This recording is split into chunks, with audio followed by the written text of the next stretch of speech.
Muitos são os questionamentos sobre o vírus Ebola. O que é? Quais os sintomas? Pode chegar no estado do Amazonas? Essas são perguntas frequentes da maioria da população sobre o vírus, que já registrou mais de 1.000 mortes na África Ocidental. Apesar de muito se falar sobre o assunto, a maioria das pessoas ainda desconhece as causas da doença. A senhora sabe o que é o Ebola? Ainda hoje eu ouvi, né? Muito perigoso. As pessoas não podem viajar para fora agora esse meio tempo. Ebola? Não. Não é um mosquito que transmite uma doença? Ebola é um vírus, né, que teve a sua descoberta na África em 1976. A partir daí, a ocorrência de casos humanos no continente africano tem sido esporádica.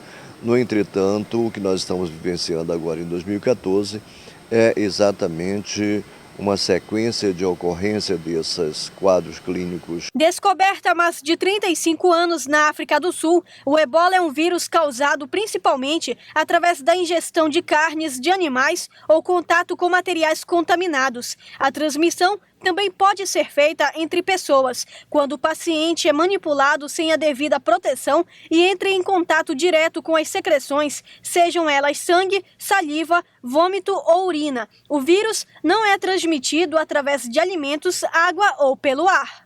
E também na natureza ele é transmitido entre animais, principalmente morcegos e primatas não humanos, e os homens se infectam quando tem contato com o sangue ou com secreções desses animais. Os principais sintomas da doença são febre alta, dor no corpo, sintomas digestivos como náusea, vômito e diarreia e hemorragia. Sintomas esses que determinam o agravamento da doença e acometimento do fígado e dos rins. O período de incubação do vírus pode variar de 2 a 21 dias, prazo que preocupa as autoridades. É possível, sim, que pessoas que estejam nesses países se deslocarem a Manaus, se contaminarem lá, e a doença tem um período de incubação que dura de 2 a 21 dias, a possibilidade dessas pessoas chegarem aqui sadias, né, e abrirem o quadro aqui em Manaus, e aí sim nós temos que nos precaver, né, implementar. Em menos de 8 meses, a doença transmitida pelo vírus causou a morte de 961 pessoas em 4 países africanos em 2014, sendo eles Guiné, Nigéria, Serra Leoa e Libéria, considerada a maior epidemia em relação ao número de casos registrados, com mais de 1.770 indivíduos infectados. Por este motivo, a Organização Mundial de Saúde decretou situação de emergência. Hoje o fluxograma do Ministério da Saúde determina que qualquer caso suspeito deve ter sua amostra coletada e enviada ao Instituto Evandro Chagas, que fica em Belém, no estado do Pará.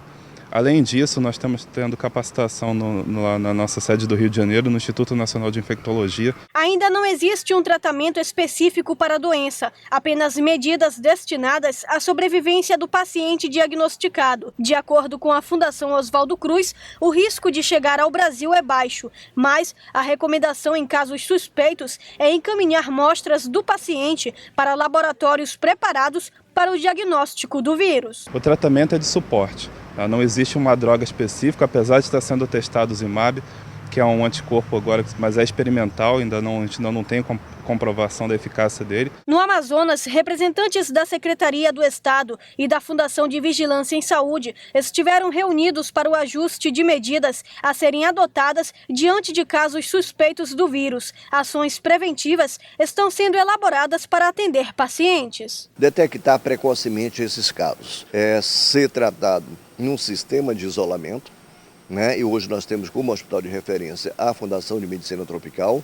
As pessoas que vão atender esses pacientes devem estar devidamente protegidas, com avental, com máscaras.